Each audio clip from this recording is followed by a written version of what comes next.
सांगली पोलिसांच्या नाकर्तेपणावर सदाभाऊ खोतांनी डागली तोफ। पोलीस विभाग हा गुंडांचं माहेरघर बनलाय। पोलीस अधिकारी हप्तेखोर झाले असल्याचा आमदार सदाभाऊ खोत यांचा गंभीर आरोप।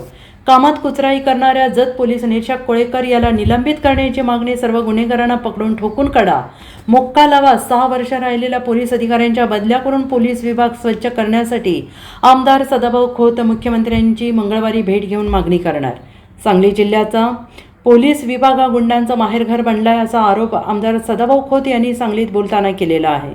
ते गोळीबारात मृत्युमुखी पडलेल्या 13 वर्षाच्या वेदांच्या घरी त्यांच्या परिवाराच्या सांत्वनासाठी आले असता माध्यमांशी बोलत होते। सांगली जिल्ह्यात सध्या गुंडांचा धुमाकूळ सुरू आहे आणि येथील गुंडागर्दी ठेचून मोडून काढण्यासाठी पोलीस अधीक्षकांना काम करायच्या सूचना आमदार सदाभाऊ खोत यांनी दिल्या आहेत। जतचे PI संदीप कोळेकर यांनी कामात बेफिकिरी आणि हलगर्जीपणा केला नसता तर वेदांत या चिमुरड्याचा जीव आज वाचला असता, असे मत आमदार खोत यांनी यावेळेस व्यक्त केलेलं आहे। त्यामुळे त्यांना तातडीनं निलंबित करणं गरजेचं असल्याचं आमदार खोत यांनी म्हटलेलं आहे आणि त्याबद्दल मुख्यमंत्री देवेंद्र फडणवीस यांच्याशी मंगळवारी भेटून सांगणार आहे।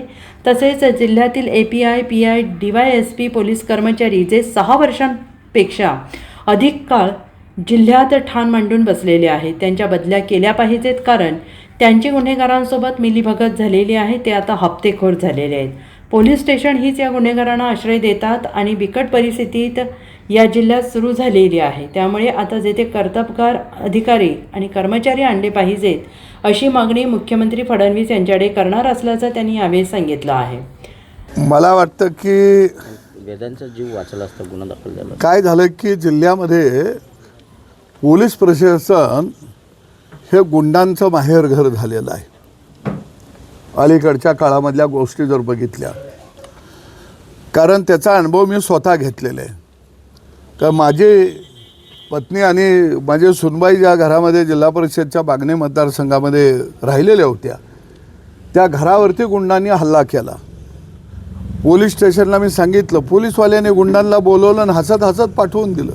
एक लोकप्रतिनिधी म्हणून जर आज आम्हीच असुरक्षित असेल तर सामान्य माणसाची काय अवस्था असेल। आणि म्हणून सांगली जिल्ह्यातले API, PI, DYSP ही सगळी फळी जिल्ह्याच्या बाहेर घालवणं आता गरजेचं आहे। जिल्ह्यामध्ये कर्तबगार चांगले अधिकारी हे येणं अत्यंत गरजेचं आहे।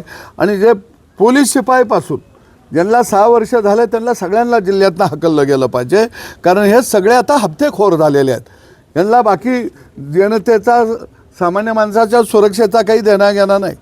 यांना अंमली पदार्थ कुठं कुठं आहे, कोण कोण विक्री करतोय, मटकं आटकं जुगारं कुठं चालले, ते हे सगळे फक्त हप्ते गोळा करायला लागलेले आहेत।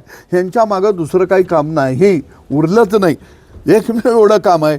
आणि म्हणून मला वाटतं की हे कुठंतरी जिल्ह्यामध्ये बदलणं गरजेचं आहे। आणि माझी अपेक्षा निश्चितपणानं पोलीस अधीक्षक आदरणीय तुषार साहेबांच्याकडून आहे आणि ते तशी पावलं उचलतील। पण PI कोळेकर हे ताबडतोब निलंबित झाले पाहिजेत, ही आमची मागणी आहे। हे मुख्यमंत्र्यांच्याकडे आम्ही लावून धरू। Bureau report SPR Marathi, Sangli.